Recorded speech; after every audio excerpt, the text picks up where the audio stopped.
शक्ति दुबे ने अगर अपनी ये गलतियां रेक्टिफाई नहीं की होती तो 2024 के सीएससी एग्जामिनेशन में AIR 1 नहीं आती उनकी। तो यूपीएससी मेंस में कई स्टूडेंट के मार्क्स नहीं आते हैं। मार्क्स कम रहने की क्या वजह है उनको समझ नहीं आती है। कई बार वो डिफरेंट इंस्टीट्यूट से कॉपी इवेलुएट भी करवाते हैं अगर आप उनमें से हैं, और फिर भी समझ नहीं आ रहा कि मार्क्स क्यों नहीं आ रहे हैं। तो क्या गलती आप कर रहे हैं? आज मैं इनके एग्जाम्पल को लेकर, इनकी कॉपी को दिखाकर, एक सवाल के ऊपर डिस्कशन करके आपको वो गलतियां बता दूंगा। शायद आप यही गलती कर रहे हैं, और अगर आप ये गलती करते रहेंगे कंटिन्यूअसली तो आपके मार्क्स नहीं आएंगे। तो अगर आप फ्रेशर भी हैं, आंसर राइटिंग करना सीख रहे हैं, या मेंस आप दे चुके हैं और नंबर नहीं आ रहे हैं आपके, तो मैं आपको एक एग्जांपल से समझाना चाहता हूं, ये गलतियां बिल्कुल ना करें और यूपीएससी मेंस में आपके अच्छे मार्क्स आएंगे।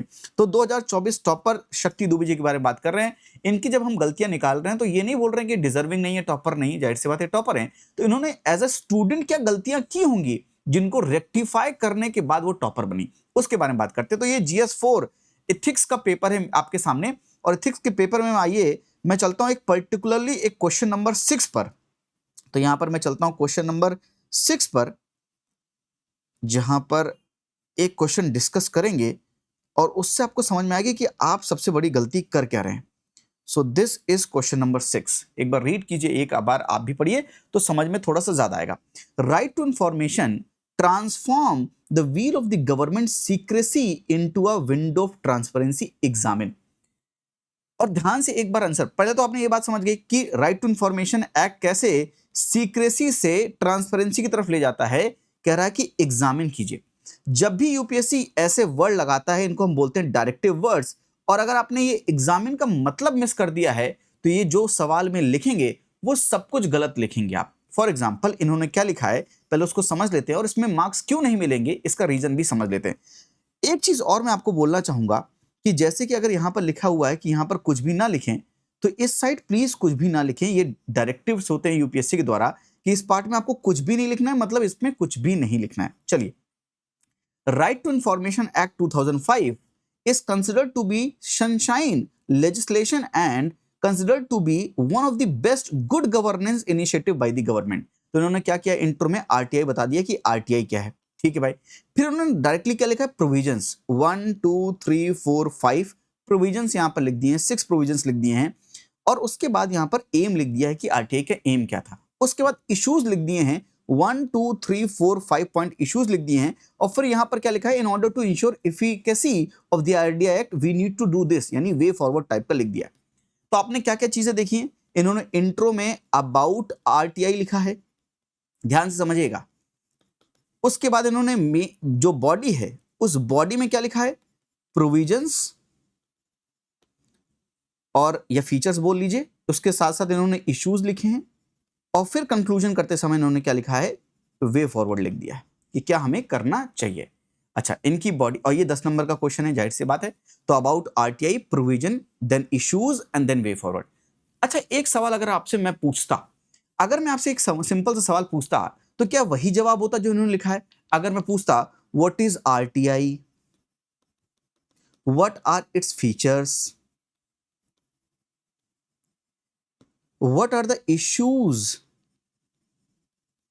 in current legislation, और आरटीआई लिख देता हूं, और बस इतना एक्सप्लेन करके लिख देता हूं, एक्सप्लेन आगे।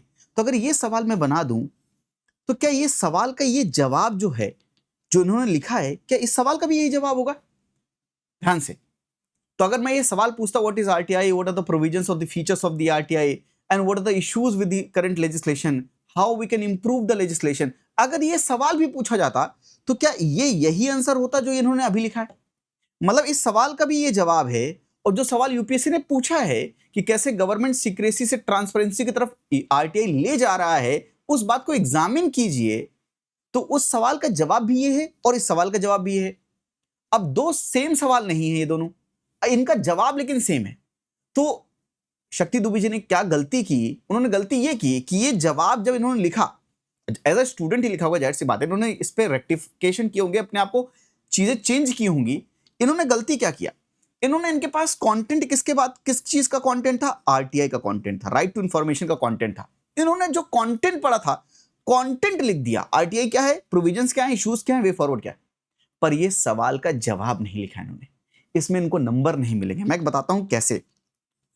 तो आपको एक चीज समझ में आ गई होगी कि जो मैं आपको बोल रहा हूं कि जो सवाल मैंने आपके सामने लिखा उसका जवाब भी तो यही है। इंट्रो बॉडी कंक्लूजन ये लिखेंगे। जिन्होंने मेंस लिखा है आंसर राइटिंग की प्रैक्टिस करते हैं, I hope you are getting my point जो मैं आपको बोलना चाह रहा हूं।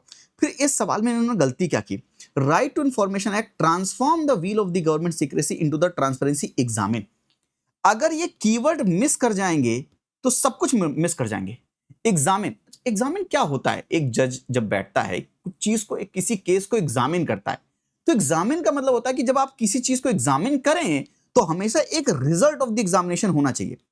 अगर आपने कंक्लूजन करते समय आपने एक तरफ टिल्ट होकर आपने अगर कंक्लूड नहीं किया, यानी रिजल्ट ऑफ द एग्जामिनेशन नहीं दिया, तो एग्जामिन लिखने का कोई मतलब नहीं बनता। फिर इसकी जगह एक्सप्लेन लिख देते, डिस्कस लिख देते, पर यूपीएससी ने एक्सप्लेन नहीं लिखा, यूपीएससी ने डिस्कस नहीं लिखा, एग्जामिन लिखा, एनालाइज नहीं लिखा, एग्जामिन लिखा। तो यूपीएससी का एग्जामिनर आपको लगता तो नहीं कि पागल है कि एग्जामिन लिख रहा है? अगर सबका मतलब सेम है, कई लोग कहते हैं कि सर एक्सप्लेन लिखा है, डिस्कस लिखा है, एग्जामिन लिखा, कुछ भी लिखा हो, हमको तो सेम लिखना है, तभी तो नंबर नहीं मिल रहे हैं। इन्होंने भी तो यही गलती की। एक्सप्लेन लिखा होगा, डिस्कस लिखा होगा, एग्जामिन लिखा होगा, ये कोई भी कीवर्ड लिखा होगा, अगर आरटीआई के ऊपर इंफॉर्मेशन है, मेरे पास कंटेंट है, तो मैं कंटेंट लिखाऊंगा और एग्जामिनर से बोलूंगा कि आप आंसर ढूंढ लो। आपको लगता है एग्जामिनर आंसर ढूंढेगा? नहीं। तो उन्होंने गलती क्या की, इन्होंने राइट टू इंफॉर्मेशन एक्ट के बारे में बताया, प्रोविजंस लिख दिए, इश्यूज लिख दीजिए और वे फॉरवर्ड कर दिया। ये गलत है। क्यों गलत है? क्योंकि यहां पर यूपीएससी ने ये नहीं सवाल पूछा कि आरटीआई क्या है, प्रोविजंस क्या है, फीचर्स क्या है। आरटीआई ने पूछा है कि यूपीएससी ने पूछा आरटीआई ने कैसे ट्रांसफॉर्म किया सीक्रेसी से ट्रांसपेरेंसी की तरफ। सेम कंटेंट को सही ढंग से यूटिलाइज करना पड़ेगा, इस सवाल के हिसाब से एडजस्ट करना पड़ेगा। कैसे? अगर आपको इंट्रो देना है तो आरटीआई का ये इंट्रो दे सकते हैं, या डेटाबेस भी दे सकते हैं कि अभी तक कितने केसेस आरटीआई के हुए हैं, कितनी ट्रांसपेरेंसी लाई गई है, तो वो डेटाबेस भी दे सकते हैं, या आरटीआई के ऊपर एक चलो जनरल सा ये इंट्रो भी दे देंगे तो भी बात चलेगी। पर ये सवाल में इंट्रो एक लिमिट तक ही वैल्यू रखता है, क्योंकि इस इंट्रो का एक वैल्यू है। मेन आंसर इंट्रो में नहीं है, मेन आंसर आप बॉडी में देंगे। बॉडी की पहली हेडिंग क्या होनी चाहिए? बॉडी की पहली हेडिंग होनी चाहिए how it transformed secrecy into transparency. फिर आप लिखते 1 2 3 4 5। तो आप जब फिर 1 2 3 4 5 लिखते ना कि every individual was under has RTI, ये आरटीआई है, तो ये तो फीचर हो गया, ये फीचर हो गया। क्या होना चाहिए? कैसे ट्रांसफॉर्म किया? The information must be provided with in 30 days. ये अगर लिखा होता, प्रोविजंस देकर नहीं लिखा होता, ये हेडिंग डाल के लिखा होता, तो आप सवाल का जवाब दे रहे हैं। समझिए, कंटेंट सेम है पर उसको मोल्ड कैसे कर रहे हैं, हेडिंग चेंज करनी पड़ेगी। हेडिंग प्रोविजंस नहीं होगा, हेडिंग होगा how it transform from secrecy to transparency because information must be provided within 30 days. Yes, if the information concern life and liberty of a person, it must be given in 48 hours. तो ये provision जब आप लिखोगे इस तरह से, तो provision लिखने के लिए आप सीक्रेसी से ट्रांसपेरेंसी की तरफ कैसे जा रहे हैं? क्योंकि आप इंफॉर्मेशन 30 डेज में, 48 आवर्स में डिस्पर्स कर रहे हैं। तब ये 1 2 3 4 5 पॉइंट लिखते, तब ये वैलिड होते, क्योंकि आपने प्रोविजन सेटिंग डाल दी, तो आप तो आरटीआई के बारे में इंफॉर्मेशन लिख रहे हैं। बट ये नहीं लिखते कि एवरी इंडिविजुअल के पास आरटीआई है, ये लिखते कि कैसे ट्रांसपेरेंसी तक पहुंच रहे हैं, सीक्रेसी से ट्रांसपेरेंसी तक कैसे पहुंच रहे हैं, हाउ इट ट्रांसफॉर्म्ड। तो पहली हेडिंग प्रोविजंस नहीं, पहली हेडिंग होगी हाउ इट ट्रांसफॉर्म सीक्रेसी से ट्रांसपेरेंसी। लिखा है एग्जामिन, एग्जामिन में यहां पर इश्यूज नहीं लिखेंगे, एम नहीं लिखेंगे, क्या हेडिंग डालेंगे? To what extent it transformed. अब to what extent it transform में क्या होगा कि भाई सर्टेन एस्पेक्ट तक किया होगा, सर्टेन एस्पेक्ट तक ट्रांसफॉर्म नहीं किया होगा सीक्रेसी से ट्रांसपेरेंसी की तरफ। वो क्या है? वो इश्यूज हैं, वो इश्यूज हैं कि most of the public authorities have no PIO. तो ये जब इंफॉर्मेशन लिखेंगे, ये इंफॉर्मेशन लिखेंगे तो ये इश्यूज करके नहीं लिखेंगे, क्या करके लिखेंगे? To what extent it transform secrecy to transparency, क्योंकि एग्जामिन है। एग्जामिन में आपको ये बताना पड़ेगा। पहले आपने बताया कि कैसे सीक्रेसी से ट्रांसपेरेंसी कर रहा है, फिर आपने समझाया, क्या समझाया कि कितने एक्सटेंट तक सीक्रेसी से ट्रांसपेरेंसी कर रहे हैं, यानी कैसे ये ट्रांसफॉर्मेशन कितने एक्सटेंट तक हो रहा है। तो क्या होगा? कुछ एक्सटेंट तक हो रहा होगा, कुछ एक्सटेंट तक नहीं हो रहा होगा। जो नहीं हो रहा होगा वही तो इश्यूज है कि क्यों नहीं हो रहा है। Got the point? तो एग्जामिन में विच एक्सटेंट इज इंपॉर्टेंट, कि किस एक्सटेंट तक आपने क्या किया है, उसको ट्रांसपेरेंसी तक लाए हो, ट्रांसफॉर्म हुआ है या नहीं हुआ। देन वे फॉरवर्ड में आपको बताना पड़ेगा result of the examination, result of the examination कि whether RTI has played a very important role या टू व्हाट एक्सटेंट, उसका समराइजेशन कंक्लूजन में लिखना पड़ेगा कि आपको ये चीजें करने के बाद इसको और स्ट्रेंथन किया जा सकता है, अभी ये इस पोजीशन पर है। यानी रिजल्ट ऑफ द एग्जामिनेशन क्या है कि टुडे आरटीआई कहां पर है इस काम को करने में, और दूसरी चीज कि अभी क्या किया जा सकता है तो ये और मजबूत हो जाए। That's how you can conclude. मतलब इनका जो कंटेंट है, इस कंटेंट को प्रोविजंस, एम, इश्यूज करके नहीं लिख सकते हैं। लिखेंगे तो मतलब आप कंटेंट दे रहे हो एग्जामिनर को, कहोगे आंसर ढूंढ लो।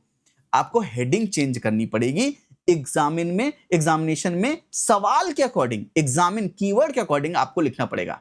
पहला बॉडी का क्या होगा, हाउ इट ट्रांसफॉर्म सीक्रेसी से ट्रांसपेरेंसी। सेकेंड बॉडी के पार्ट में क्या आप मेंशन करोगे, to what extent it transformed, और फिर आप कंक्लूड करोगे। यानी इंट्रो, फिर बॉडी का पहला एंड दूसरा पार्ट जो मैंने बताया, और फिर कंक्लूड करोगे। ये गलती लोग कर रहे हैं। यानी सेम कंटेंट, नहीं तो आरटीआई का जो सवाल मैंने बोला, अगर वो सेम सवाल ही मैं बोल देता उसका भी जवाब ये होता, पर नहीं, इस सवाल का जवाब ये नहीं होगा। हमको इसको मोल्ड करना पड़ेगा, इस कंटेंट को इस क्वेश्चन के अकॉर्डिंग, इस कीवर्ड के अकॉर्डिंग मोल्ड करना पड़ेगा, तब जाके ये आंसर सूटेबल होगा, इस सवाल का जवाब होगा। आपने जवाब तो दिया पर इस सवाल का जवाब नहीं दिया। जो सवाल मैंने बताया था कि what is RTI, what is features, what is the issues, उस सवाल का जवाब आपने लिख दिया। I hope you are getting my point. ये चीजें आपको समझ में आ रही हैं, आपको बहुत कुछ सीखने को मिला। थैंक यू, नमस्ते, जय हिंद।